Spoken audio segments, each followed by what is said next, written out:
doctors said I might not make it, but my son chose his wife's birthday over me. Until he found out. My only son told the doctor that if I died, I died. He said it with a laugh, over the phone from his wife's birthday party, while I lay in a hospital bed just a few miles away, fighting for every breath. This is the story of how I found out the truth, and how I made him pay for it. Before we continue, please subscribe to the channel and let us know where you are listening in the comments. My eyelids fluttered, feeling heavy as lead shutters. For a moment, there was only darkness, a thick, velvety black. Then, a pulsing green light blinked into existence somewhere to my left, painting strange, fleeting shapes on a stark white ceiling.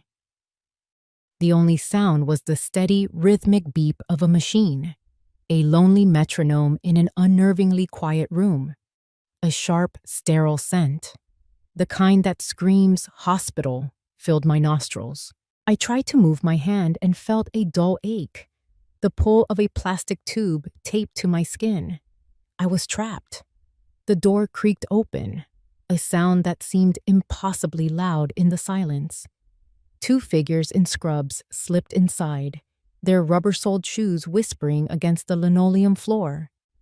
I let my eyes fall shut again, my breathing deliberately slow and even. I don't know why I did it. It was a primal instinct, a sudden, urgent need to be invisible.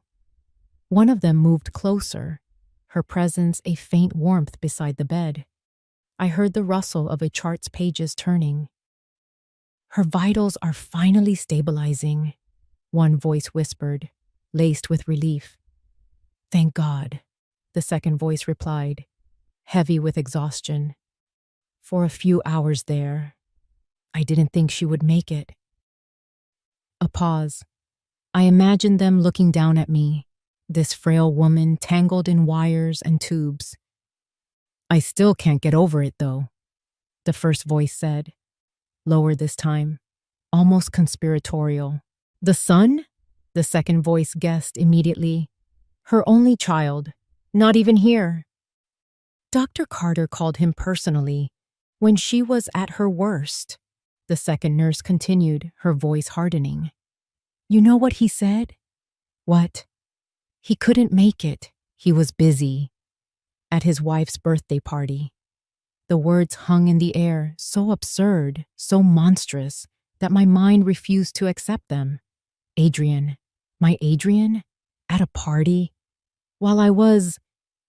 "You're kidding me," the first nurse breathed, horrified. "A birthday party?" "It gets worse," the second nurse said, her voice dropping to a bitter whisper.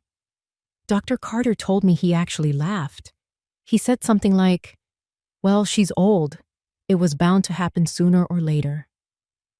A coldness unlike any illness spread from my chest, seeping into my limbs, chilling me to the bone. The machine beside me picked up its tempo, its beeps accelerating with my frantic heart. I fought to keep my expression placid, to keep my breathing steady. It couldn't be true. It was a nightmare, a cruel trick of the morphine dulling my senses and twisting reality. My son, my sweet boy whom I had raised, loved, and sacrificed everything for, could not have said those words. He could not be that person. But as the nurses finished their checks and slipped back out of the room, leaving me once again in the pulsing green glow, their words remained.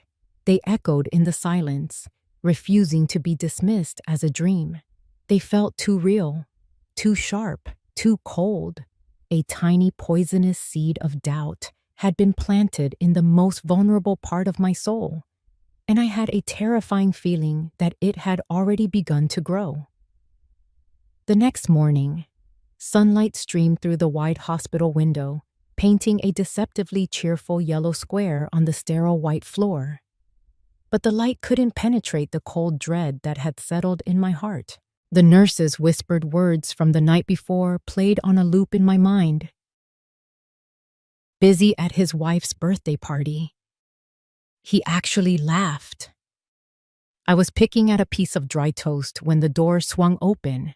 In walked Adrian and Sophia, their faces masks of deep concern. Sophia rushed to my side, her manicured hands fluttering near my shoulder but not quite touching it. "Oh, Mother Ellison, you're awake. You gave us the most terrible scare," she said, her voice a pitch too high. Adrian followed, placing a small, sad-looking basket of carnations on the bedside table. "Mom, how are you feeling? We were worried sick all night." I looked at my son. His eyes, the same deep brown as his father's, wouldn't quite meet mine. He looked tired, but it was the slick, frayed look of someone who'd been up late celebrating, not worrying. The lie was so blatant, so poorly delivered, it was almost insulting.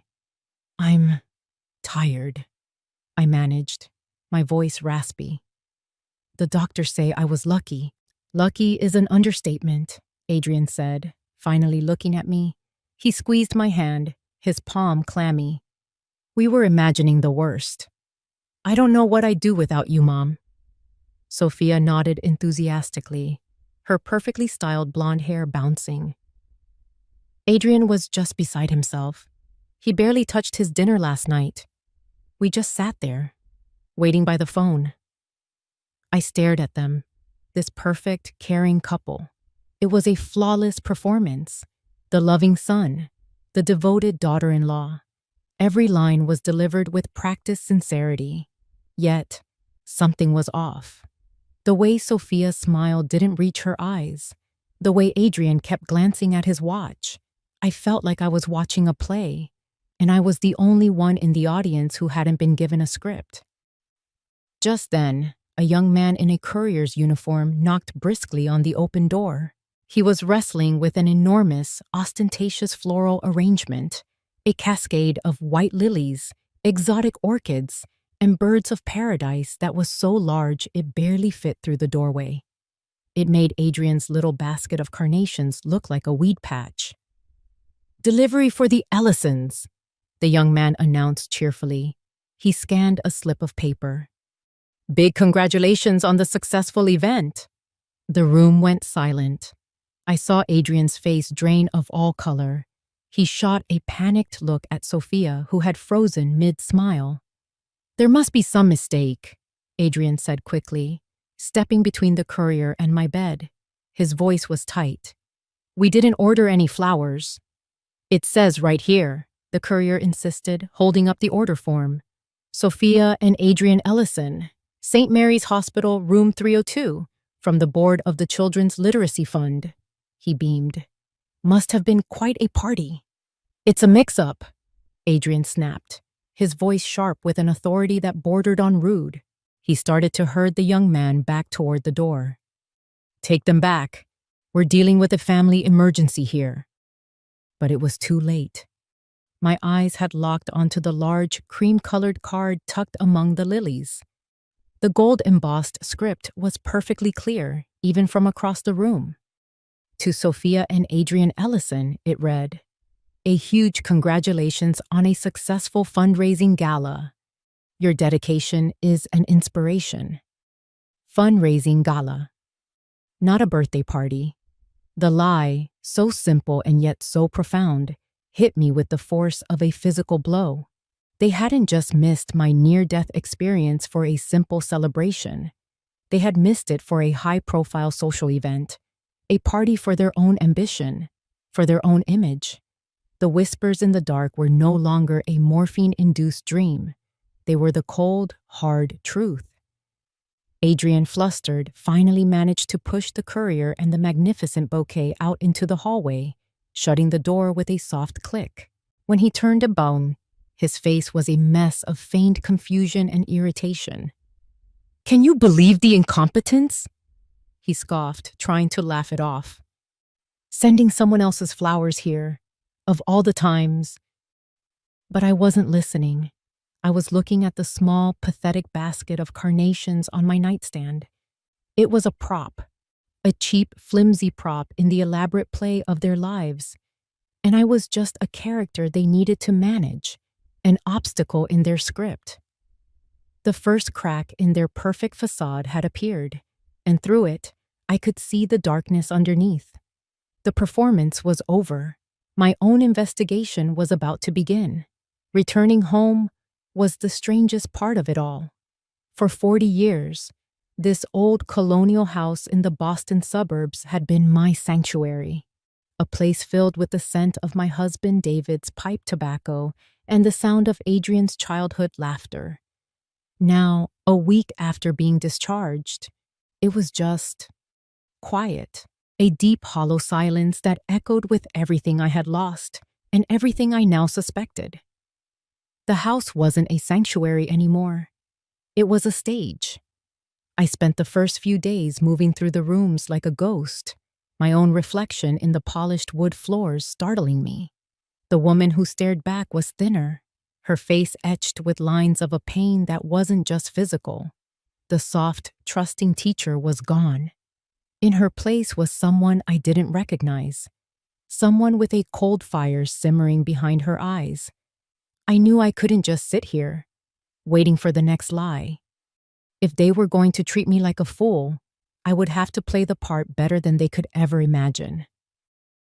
The decision was made on a Tuesday afternoon. Adrian called, his voice dripping with false concern, to say he and Sophia were popping by to check on me. I stood in front of the grand fireplace, my hand resting on the cool marble mantel, and took a deep breath. The curtain was about to rise. When they arrived, I made sure to seem frail, leaning heavily on my cane. I offered them a weak, watery smile. "It's so good to see you, dears," I said, letting my voice tremble slightly. My head is still in such a fog since everything. "That's totally understandable, Mom," Adrian said, guiding me to my favorite armchair. "The doctor said it could take weeks, even months, for the confusion to clear up. You just need to rest." Sophia placed a container of soup on the coffee table. "We brought you some butternut squash soup, your favorite. We just want to make sure you're eating." They were so perfect, so caring. It made my stomach turn. I let them fuss over me for a few minutes before I began. "You know," I started, looking into the middle distance as if trying to grasp a fleeting thought. "A funny thing popped into my head today. Adrian, that $50,000 I gave you for that wonderful green energy project you were so excited about. How is it doing? I can't for the life of me remember what you said it was called." I watched them. It was almost imperceptible, but I saw it. A flicker in Adrian's eyes, a quick, sharp glance exchanged with Sophia. He recovered instantly, putting on a reassuring smile. "Oh, that. It's doing great, Mom, really great," he said smoothly. "It's a long-term investment. You know how these things are. The market's a little shaky, but it's poised for a huge breakthrough. You don't need to worry your head about it." "Oh, good," I said, nodding slowly. "My memory is just playing tricks on me." I paused, letting the silence stretch. And there was something else. Something about the bank. Did I sign some papers for you recently? I have this nagging feeling you brought something over, but it's all a blur. This time, the hesitation was more obvious. Adrian's smile tightened at the edges. "Papers? Oh, that was nothing important, Mom. Just some routine updates for your accounts. Standard procedure. I took care of everything," he said, waving a dismissive hand. "Just making sure your insurance policies were all up to date," Sophia chimed in, a little too quickly. "With the health scare and all, we wanted to be sure you were covered." And there it was, a tiny crack. "Account updates," he'd said. "Insurance policies," she'd said.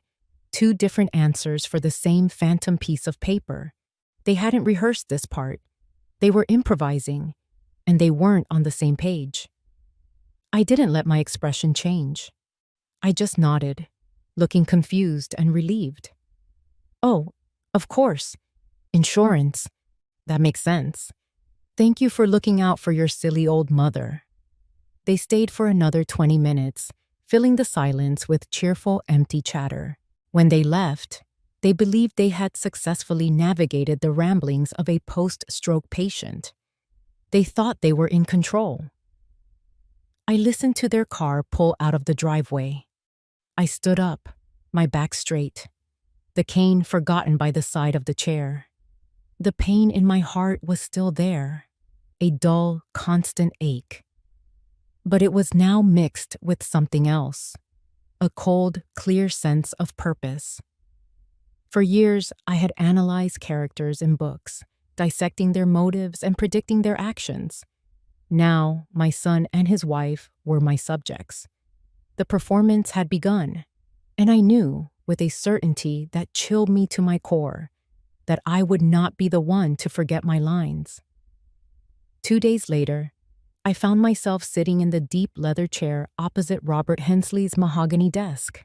Robert had been my husband's lawyer and closest friend for over 30 years. His office was a time capsule of quiet dignity, filled with the smell of old books and lemon polish, a stark contrast to the cheap, modern lies I'd been living with. Robert, a man with a kind face and eyes that had seen everything, leaned forward. "Margaret, you said on the phone it was about David's will. Is everything all right?" I took a shaky breath. This was the first time I was voicing my suspicions out loud, and I felt a tremor of fear. What if he thought I was just a paranoid old woman, confused after a major health crisis? "Robert," I began, my voice low, "I need to tell you something in the strictest confidence. I haven't been entirely, well, my memory has been hazy, but I'm beginning to suspect that Adrian and Sophia are taking advantage of my condition." I laid it all out for him. The conflicting stories about the papers I'd supposedly signed, the vague answers about the $50,000 investment, the unsettling feeling that I was being managed, handled. I told him about my act, my feigned confusion. Throughout my story, Robert didn't look surprised. He just listened, his expression growing more and more grim. When I finished, he was silent for a long moment, steepling his fingers under his chin. "Margaret," he said finally, his voice full of a sad gravity. "David saw this coming. He hoped he was wrong, but he was never one to leave things to chance." "What are you talking about?" I asked, my heart beginning to pound. "David loved Adrian more than anything," Robert said gently. "But he wasn't blind. He saw the boy's ambition, his weakness for the easy way out. He worried that Adrian's lifestyle and Sophia's influence would one day put you in a difficult position." Robert stood and walked over to a massive, old-fashioned safe tucked behind a framed map of historic Boston. He turned the heavy dial with a series of practiced clicks and pulled the thick steel door open. From inside, he withdrew a single, thick manila envelope, yellowed with age. My name was written on the front in David's familiar, elegant script. "David set things up differently than you know," Robert explained, placing the envelope on the desk in front of me. "He didn't leave his assets directly to you. He put everything, this house, the savings, the entire estate, into an irrevocable trust, the Ellison Trust." I stared at him, uncomprehending. "A trust? Why?" "To protect you," he said simply. "You are the sole trustee, the manager of the funds for your lifetime. You have complete control over your own life, but you cannot sell the primary assets, like the house, or sign them over to anyone without the approval of a 3-person board. A board that consists of you, me, and David's cousin in Chicago." The air left my lungs in a rush. The papers I'd supposedly signed, they were worthless. The house Adrian and Sophia were so clearly eyeing was untouchable. "Adrian is the beneficiary," Robert continued, "but he only inherits what's left after you're gone, and only under very strict conditions. David made sure of that. He essentially locked up the family fortune to keep it safe from the very person he wanted to give it to. He tapped the envelope. He also left you this. He told me to give it to you if you ever came to me with these exact concerns. With trembling fingers, I broke the seal. Inside was a single sheet of stationery, and the moment I saw the handwriting, tears welled in my eyes. It was from David. My dearest Margaret, the letter began. If you are reading this, it means my worst fears have come to pass, and I am not there to protect you. I am so sorry. Forgive me for this secret, but I could not bear to burden you with my worries while I was alive. I saw the path Adrian was on, the hunger in his eyes that he tried so hard to hide. It's not that he is evil, my love, but he is weak, and he is married to a woman who preys on that weakness.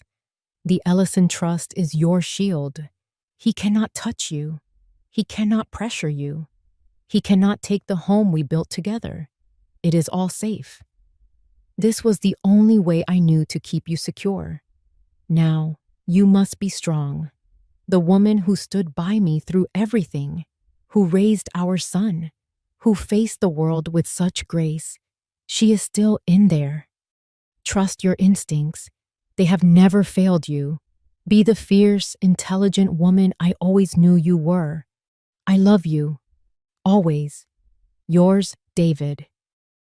I folded the letter, the paper crinkling in my hands.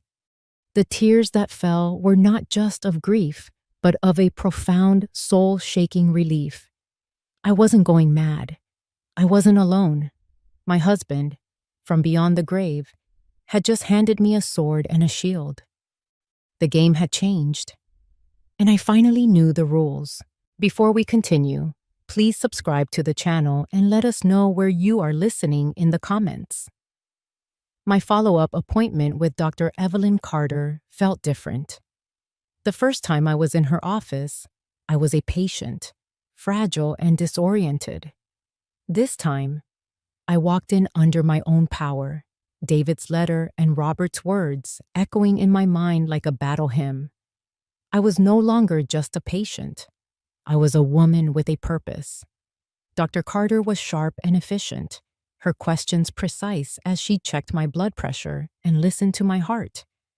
She had a no-nonsense air about her that I'd found intimidating before, but now found reassuring. "Well, Margaret, your recovery is remarkable," she said, making a note in my file. "Physically, you're bouncing back faster than I expected." She put her pen down and looked at me, her gaze steady and analytical. "But that's not the only change, is it? There's something different in your eyes. The fog has lifted." I met her gaze without flinching.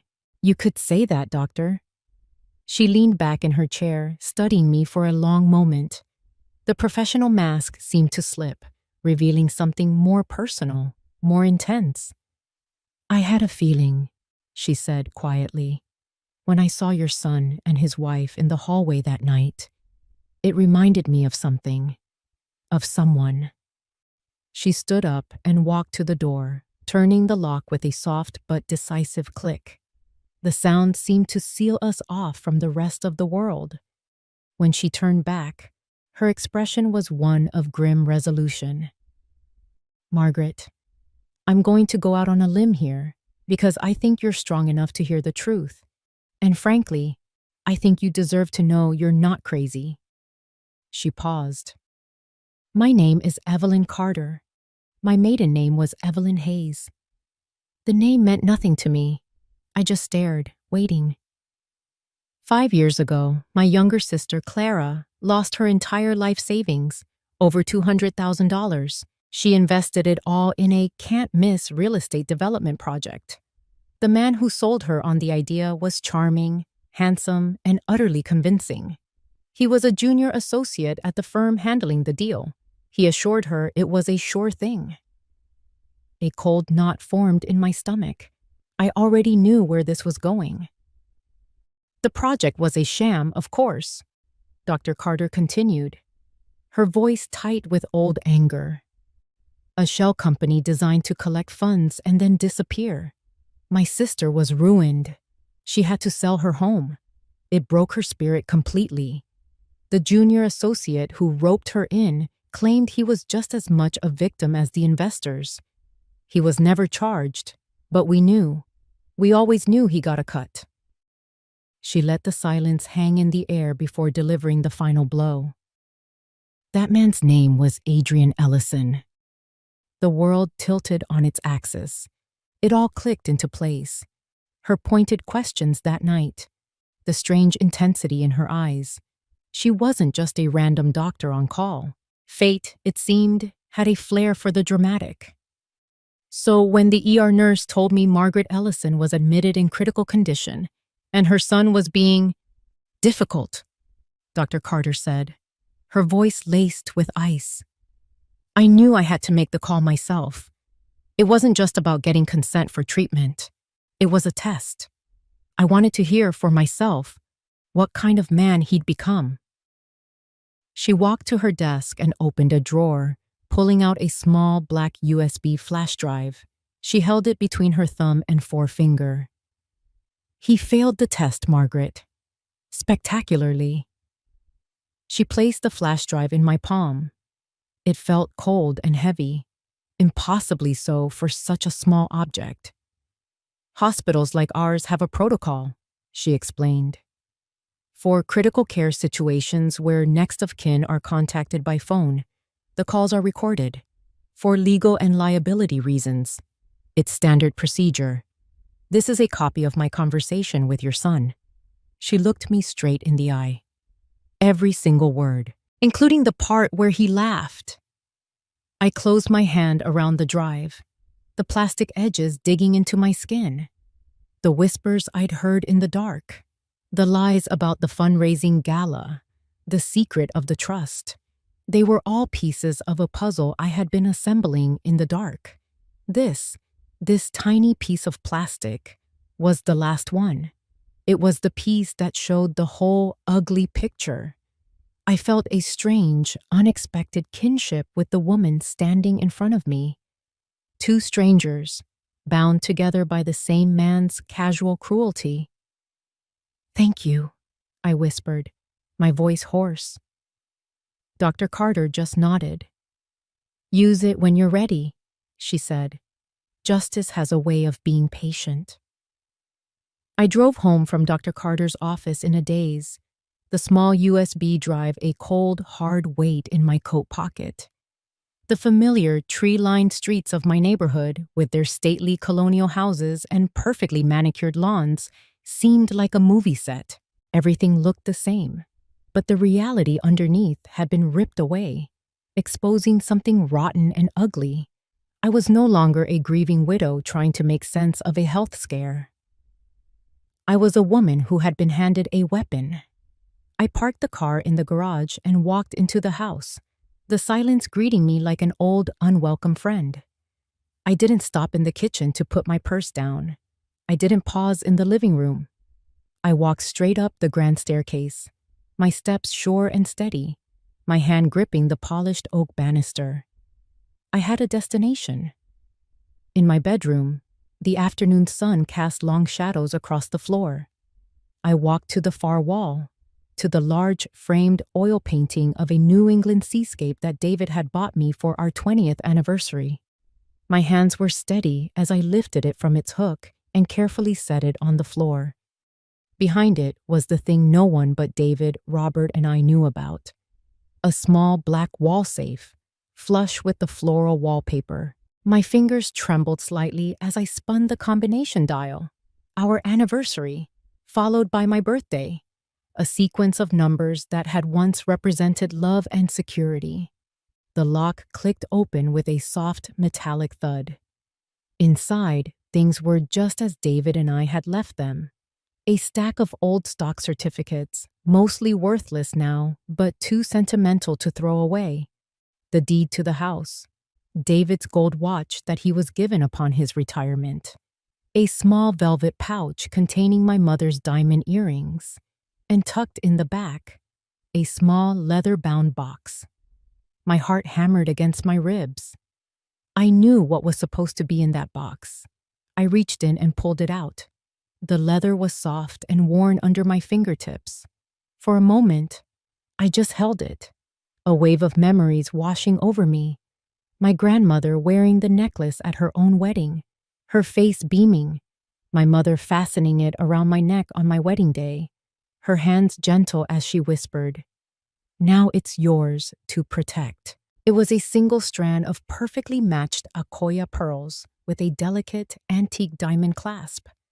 It wasn't the most valuable piece of jewelry we owned in terms of money, but in terms of sentiment, it was priceless. It was our family's history, a tangible link to the strong women I came from. I took a deep breath and opened the box. It was empty. The red velvet lining stared up at me, a gaping, silent accusation. I stared, my mind refusing to process what my eyes were seeing. I ran my fingers over the indentation where the pearls should have been resting. It couldn't be. I checked the other items.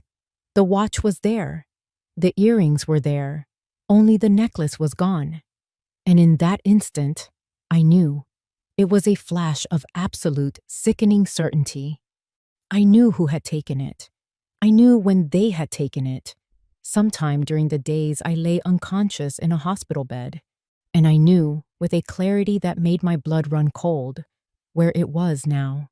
I pictured Sophia at her fundraising gala, smiling for the cameras, my grandmother's pearls gleaming against her skin.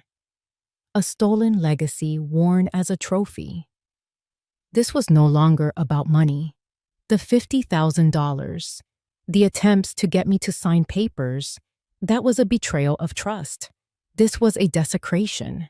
This was a theft of memory, of love, of identity. It was the ultimate act of contempt, a final, brutal confirmation that to my son and his wife, I was not a person. I was a vault to be emptied. That was it, the last straw. I closed the empty box and placed it back in the safe. I shut the heavy steel door, spun the dial, and hung the painting back in its place, making sure it was perfectly straight. Then I walked over to the large, gilded mirror above my dresser and looked at myself. The woman who looked back was not the same one who had left the house that morning. The fear was gone. The confusion was gone. The heartbreaking sadness was gone. All of it had been burned away, leaving behind something hard and cold and unbreakable. The soft, gentle literature teacher was dead. In her place stood a warrior. A cold fury, pure and precise, settled over me. They had mistaken my kindness for weakness. They had mistaken my grief for senility. They were about to find out how wrong they were. For the next week, I moved with a chilling sense of clarity. The grief for the son I thought I had was replaced by the cold, hard mechanics of setting a trap. Every morning, I would wake up and feel the empty space in the safe like a physical wound, and it would fuel me for the day ahead. I was no longer playing the part of a confused old woman. I was directing the final act of a tragedy, and my son was the star. The time came on a Thursday afternoon. I picked up the phone, my hand steady, and dialed Adrian's number. I took a moment to compose myself, summoning the frail, trembling voice I had perfected. He answered on the second ring. "Mom, is everything okay?" "Oh, Adrian, dear," I began, letting a manufactured sigh tremble through the line. "I'm all right. Just tired. This whole ordeal has really taken it out of me. It's made me think." "Think about what, Mom?" he asked, a note of cautious interest in his voice. "About the future. About this big, empty house," I said, my voice cracking slightly. "I'm not getting any younger, and after what happened, well, I think it's time I started to simplify things. I want to make sure you and Sophia are taken care of." This was the bait, shiny and irresistible. There was a beat of silence on the other end of the line, and I could almost hear the gears turning in his head. Mom, you don't have to worry about that. We just want you to be healthy. The words were right, but the tone was wrong. It was the flat, unconvincing tone of a man trying to hide a winning lottery ticket. No, I insist, I said, adding a touch of weak finality to my voice. I'd like you and Sophia to come for dinner on Saturday. A proper family dinner. We can talk everything over then. I'd like to start the process of handing some assets over, starting with the house. The silence that followed was electric. I knew I had him. He was hooked. Of course, Mom, he finally said, his voice thick with poorly suppressed excitement. Of course. We'll be there. Whatever you want. What time? 7 o'clock, I said. And Adrian, I've taken the liberty of inviting Robert Hensley as well, just to have a witness, to make sure everything we discuss is proper and legal. If he felt any alarm at the mention of a lawyer, his greed quickly overrode it. To him, Robert's presence would only serve to legitimize the handover. It was the seal of approval on his victory. That's a great idea, Mom. Very smart. We'll see you Saturday. He was practically purring. The days leading up to the dinner were surreal. I went about the preparations with a calm that felt almost alien. I planned the menu. A roast chicken, David's favorite. A dish I had made for countless happy family occasions. The irony was a bitter taste in my mouth. As I polished the silver and set the dining room table with our best china, each fork and knife I laid down felt like positioning a chess piece for the final checkmate.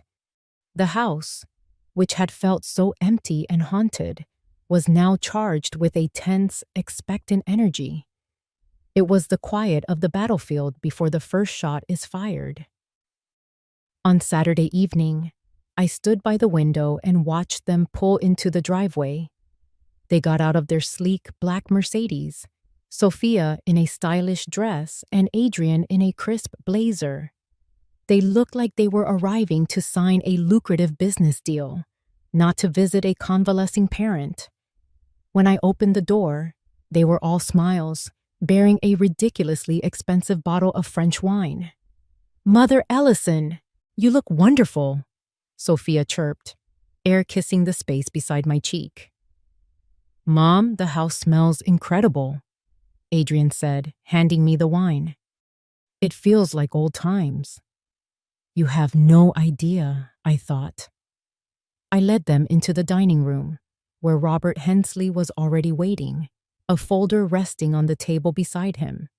They greeted him with the confident warmth of people who believe the world is about to be handed to them on a silver platter. As we all sat down at the perfectly set table, the candlelight flickering across their eager, smiling faces, I felt a profound and chilling calm. The storm was here. The curtain was rising, and I was ready. The dinner was a masterclass in hypocrisy. Adrian and Sophia played their parts to perfection, hanging on my every word as if I were a queen holding court. They couldn't do enough for me, refilling my water glass before it was empty, insisting I take the choicest pieces of chicken, laughing a little too loudly at my mildest pleasantries. It was a suffocating performance of affection. Honestly, Mom, you really shouldn't have gone to all this trouble, Adrian said for the third time, dabbing his mouth with a linen napkin. We could have just ordered something in. Nonsense, I said with a weak wave of my hand. It felt good to be useful. It's been a while. Well, this is more than useful. It's magnificent, Sophia gushed. And this dining room, it's just so classic. They don't build houses with this kind of character anymore. Her eyes swept over the mahogany wainscoting and the crystal chandelier, a covetous gleam I had seen many times before. She wasn't admiring the room. She was taking inventory. Robert Hensley was mostly silent through the meal, a quiet, observant presence. He ate his dinner with a lawyer's deliberate patience, his gaze occasionally flicking from Adrian to Sophia, then to me. He was the audience, the jury, waiting for the play to unfold. They kept up the charade through dessert, a simple apple crumble. They talked about their work, their friends, their plans for a trip to Europe in the spring, all the glittering details of a life I was no longer a part of. They spoke as if my health scare was a temporary inconvenience that had now been tidied up, allowing them to resume their regularly scheduled programming. Finally, when the coffee was poured, I decided it was time. I let out a long theatrical sigh and pressed my hand to my chest. "I'm so glad we could do this," I began, my voice soft and weary. "Having you both here with Robert, it feels right." As I said on the phone, Adrian, "I've been doing a lot of thinking." They both leaned forward, their expressions a perfect blend of sympathy and anticipation. "This house, your father and I built a wonderful life here, but it's too much for one person. The stairs, the garden, the memories. Some days, it's all a bit overwhelming." I looked at my son, trying to pour every ounce of maternal vulnerability I could fake into my gaze. "I'm tired of fighting it." "Mom, whatever you need, we're here for you," Adrian said, his voice smooth as silk. I nodded slowly. "I know, dear, and that's why I've made my decision." I paused, letting the silence hang in the air, thick with their greed. I looked from Adrian to Sophia, then over to Robert, who watched me with an unreadable expression.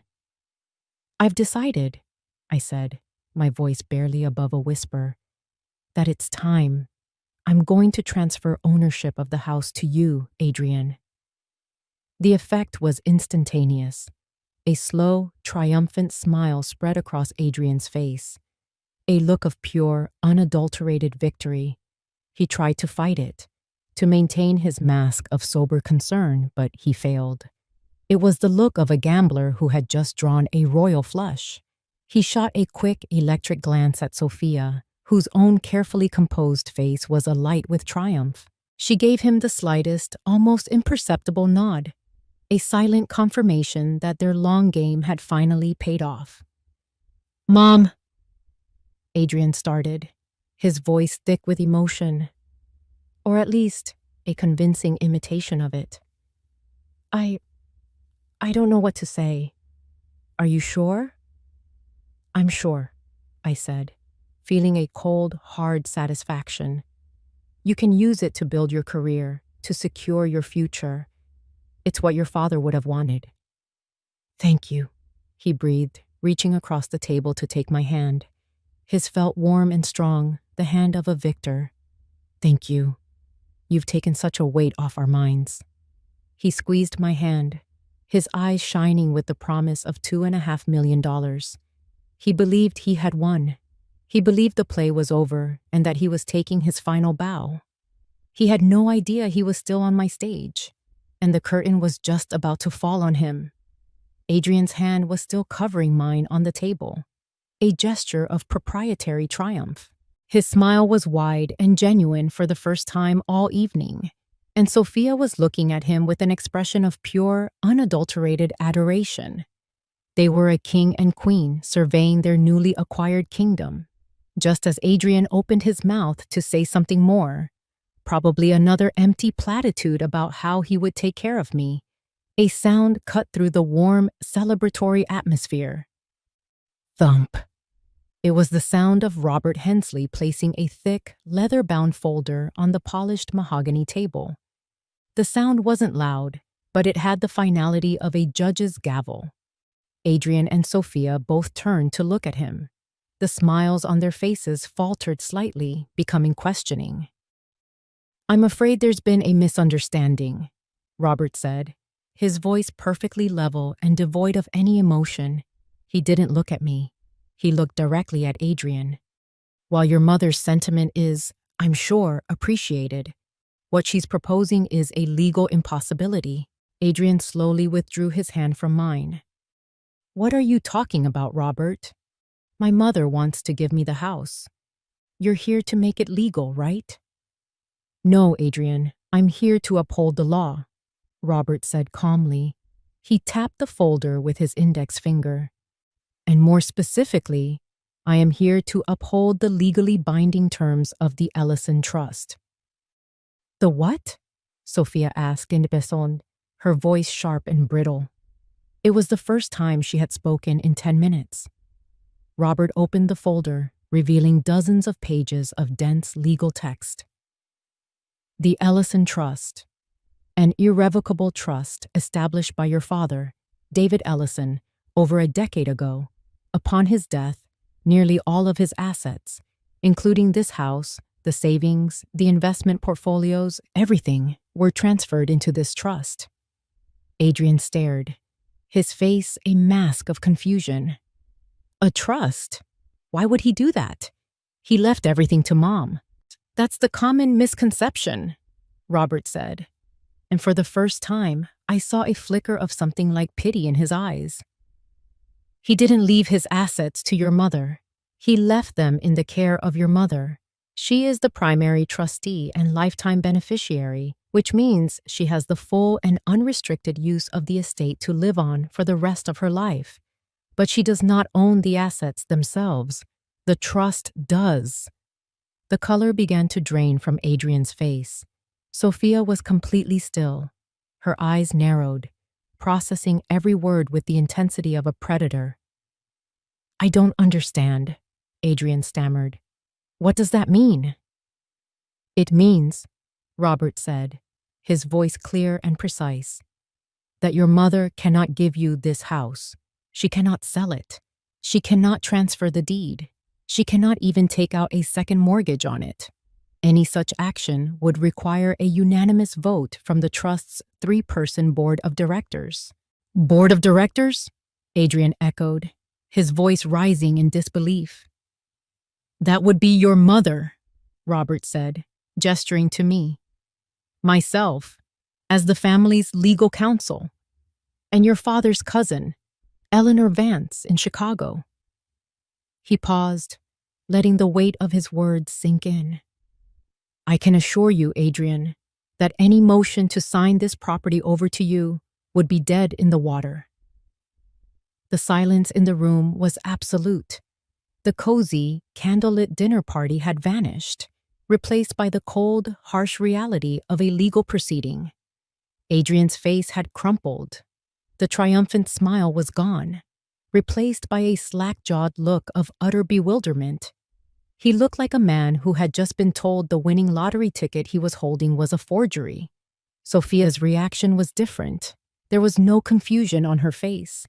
There was only a dawning icy rage. She stared at Adrian, and in her eyes, I saw the exact moment her adoration curdled into contempt. She had backed the wrong horse. Adrian finally found his voice, a strangled, desperate sound. This is a joke. This has to be some kind of sick joke, he said, shaking his head, looking from Robert's impassive face to my own. Right, Mom? Tell him. Tell him it's a joke. The play was over. The house of cards had collapsed, and he was standing in the ruins, finally understanding he had never held a single one. Adrian's desperate plea hung in the dead air of the dining room. Tell him it's a joke, Mom.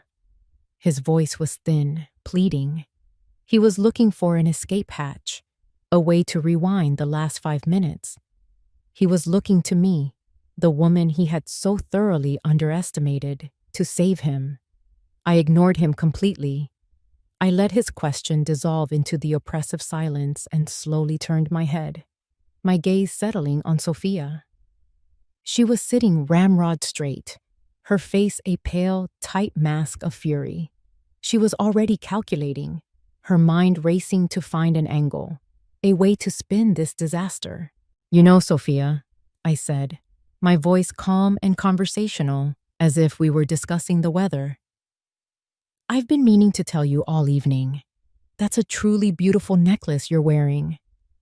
She was startled, thrown off balance by the abrupt change of subject. Her hand instinctively flew to her throat, her fingers brushing against the cool pearls. Oh, thank you, Mother Ellison. Adrian gave it to me. Did he? I said, a faint, cold smile touching my lips. He always did have his father's eye for quality. It was my grandmother's, you know. She wore it on her wedding day in 1932. Sophia's hand froze on the necklace. The blood drained from her face, leaving 2 bright spots of rouge on her cheeks. I don't know what you're talking about. This is new. From a boutique downtown. Is it? I continued, my voice still gentle, still serene. Then you won't mind letting me see the clasp. My grandmother's had the most peculiar detail. Her initials, EM, for Eleanor May, were engraved on the back in a tiny scrolling script. So small you'd miss it if you weren't looking for it. The jig was up. Sophia didn't have to look. She knew. The panic in her eyes was a confession. She looked at Adrian, and for the first time, I saw raw, undiluted fear on her face. She hadn't just been caught in a lie. She had been caught wearing stolen goods. She was an accomplice. Adrian looked as if he'd been turned to stone. His mouth was slightly open, his face a pasty, grayish color under the warm candlelight. But I wasn't finished. This was merely the opening act of their public ruin. I reached into the pocket of my cardigan and pulled out the small black USB drive Dr. Carter had given me. I also produced a small, sleek digital audio player. I placed them both on the table with deliberate care. The slight click of the USB drive sliding into the player was unnaturally loud in the silent room. You see, the thing about lies, I said, looking from my son's terrified face to my daughter-in-law's, is that they multiply. You tell one, and soon you need 10 more to cover it up. You told me you were at a birthday party. You told me you were worried sick. You told me you were waiting by the phone. I pressed the play button.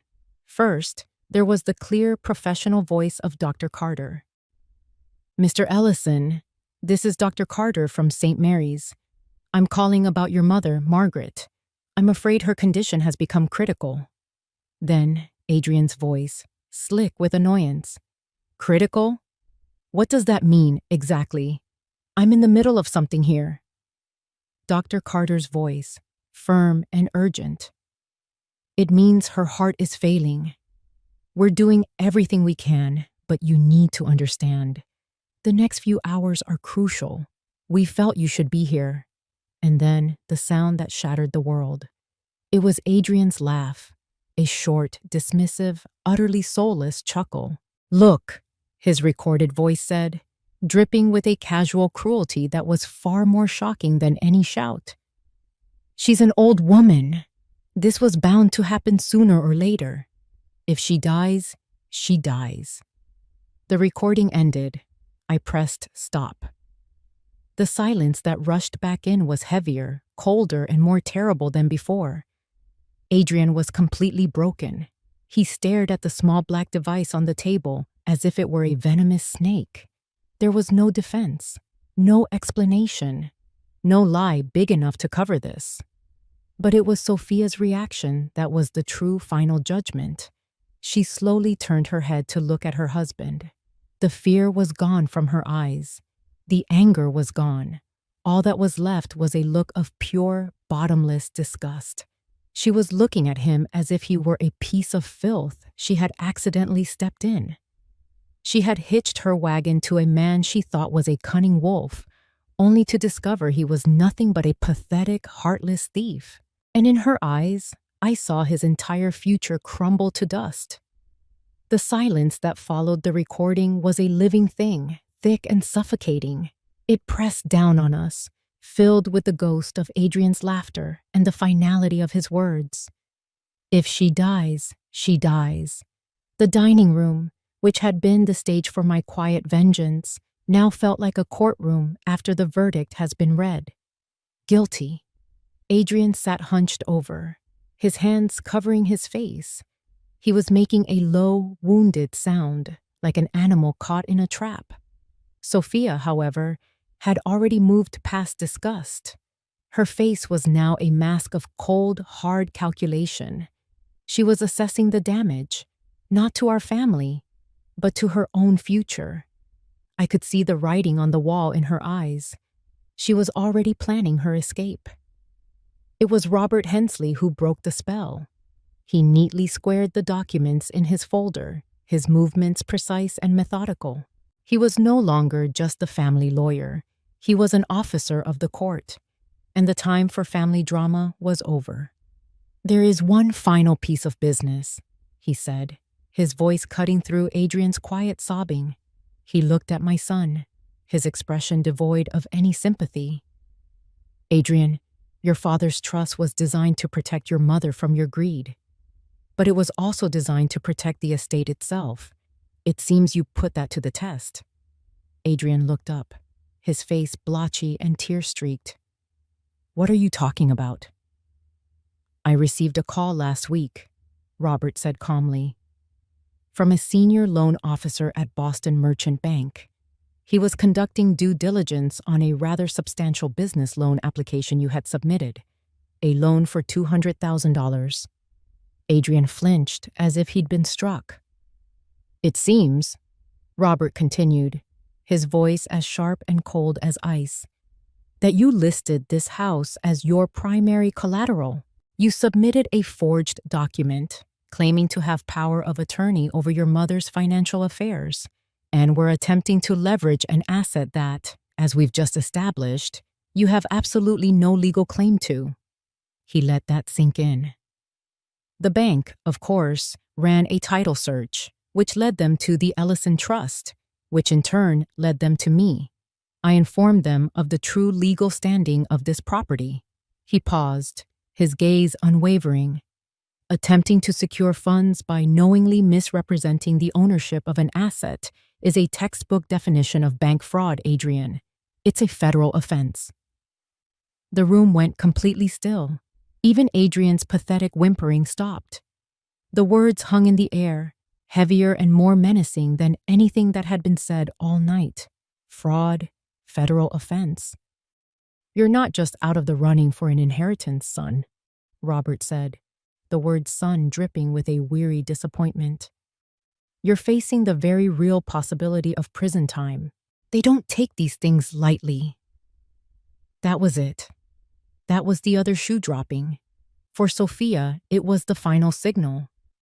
This was no longer about a lost inheritance. This was about public disgrace, legal fees, and the stinking, unglamorous reality of being tied to a common criminal. Her carefully constructed life was about to be torched, and she had no intention of going down in flames with her husband. With a swift, decisive movement, she stood up. Her chair scraped harshly against the hardwood floor. She didn't look at Adrian. She didn't look at me. Her movements were fluid and reptilian. She reached up, her fingers working deftly at the antique clasp of my grandmother's necklace. She unfastened it, and for a moment held the strand of pearls in her hand. Then, with a look of utter contempt, she tossed it onto the center of the table. The pearls landed with a soft, clattering sound next to the digital audio player, a final damning piece of evidence. And then, without a single word, she turned and walked out of the room. We listened to her high heels clicking across the marble floor of the foyer, the sound of the heavy front door opening, and then the decisive final slam as it shut behind her. She had cut her losses. She had thrown him under the bus without a moment's hesitation. Adrian watched her go, his face a mask of utter devastation. In the space of one evening, he had lost everything. The money he had schemed for, the wife he had conspired with, the reputation he had curated, and now his freedom. He was left with nothing but the consequences of his own character. He finally lowered his head onto the table, and the sound of his broken sobs filled the room. 6 months later, the world looked different. I was standing on the balcony of a bright, airy apartment overlooking the Atlantic. The salty air whipped strands of my hair across my face, and the cry of gulls replaced the oppressive silence of the old house. Below me, the ocean stretched out, vast and blue and endless. It was the color of freedom. After the dust had settled from that terrible night, I had Robert put the house on the market. With the board's full approval, it sold in less than a month. A young family with laughing children bought it, and I felt a sense of relief watching them bring new life into a place that had become a monument to lies. A large portion of the money went to establishing the David Ellison Memorial Scholarship Fund for underprivileged literature students. It felt like the perfect way to honor the man he was. The rest was more than enough for me to live comfortably, on my own terms. My days were simple now. I read, I walked on the beach, and I tended to the collection of terracotta pots on my balcony, coaxing bright red geraniums and stubborn lavender to bloom. It was on a sunny Tuesday morning, while I was watering these flowers, that the mail arrived. Among the bills and catalogs was a single plain envelope with a postmark from a city I'd never been to in Ohio. The return address was just a P.O. box, but I knew the handwriting instantly. It was Adrian's. My hands didn't tremble. My heart didn't race. I simply took the letter inside, sat down in my favorite armchair overlooking the sea, and opened it. The letter was short, written on cheap lined paper. There were no apologies, no excuses, no pleas for forgiveness. He knew, I suppose, that those words would be meaningless. Instead, he just wrote about his life. He wrote about waking up at 5 a.m, his hands calloused and raw from his job on a construction crew. He described the simple exhaustion he felt at the end of the day, the satisfaction of building something real with his own 2 hands. He mentioned that he was living in a small, rented room and that after his legal fees were paid, he had just enough to get by. He said the work was hard, but it was honest. It was the first honest thing he'd done in a long time. He didn't ask for anything. He didn't ask me to write back. He just signed it. Your son, Adrian. I read the letter twice, then folded it and placed it on the table beside me. I felt a distant, quiet sadness for the boy he could have been, for the man he was now forced to become. But I didn't feel anger anymore. The rage had burned itself out, leaving behind a clean, quiet peace. He was a stranger to me now, living a life a world away, and perhaps that was for the best. Later that week, Robert Hensley called. He told me that Adrian had taken a plea bargain. With the bank pressing charges, he'd been lucky to avoid a long sentence. He was given 2 years of probation and a hefty fine, which he was paying off weekly from his construction wages. Sophia had filed for divorce the week after our dinner, and it had been finalized quickly and quietly. She had vanished from our lives as completely as if she had never existed. Then Robert told me one last thing. There was a final provision in David's trust, Margaret. A failsafe. He explained that David had stipulated that if Adrian ever lost his inheritance rights, a small portion was to be set aside. After 5 full years of holding down a legitimate job and staying on the right side of the law, Robert said, the board is authorized to grant him a small one-time stipend, not enough to make him rich, just enough to start over, a clean slate. I listened, and a slow smile spread across my face. It was so perfectly David. Not a pardon, but a chance. A long, hard road to a single opportunity for redemption, to be earned, not given. I thanked Robert and hung up. I looked out at the ocean, at the endless horizon. Adrian had his path, a difficult one of his own making, and I had mine.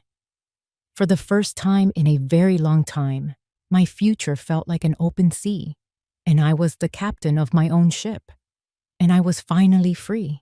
If you enjoyed this story, please like the video, subscribe to the channel, and comment 1 below. If not, feel free to comment 0 so we know and can improve future videos. To hear the next story, click the box on the left. Thank you for watching.